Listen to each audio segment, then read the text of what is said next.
கூடாது. யார் உன்னை அவமானப்படுத்துகிறார்களோ அவர்கள் தலை தாழ்கின்ற அளவிற்கு நீ உயர்ந்து நிற்க வேண்டும். பிசாசுத்தனமா வேலை செய்.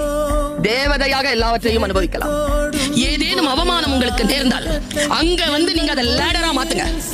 அங்கிருந்து ஏறணும். நீங்க எவன் நம்மள கொல்லணும்னு சுத்துறானோ அவனுக்கு முன்னால சாக கூடாது. சாகலாம், எல்லாரும் சாகலாம். ஆனா எவன் நம்மள கொல்லணும்னு சுத்துறானோ அவன் முன்னால சாகக்கூடாது. நாளை பாத்துக்கலாம். நாளை எப்படி பாத்துக்கலாம்? உயிரோட இருக்கணும்ல.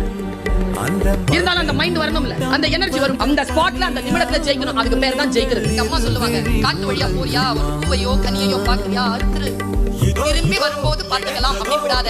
வாழ்க்கையும் அப்படித்தான்.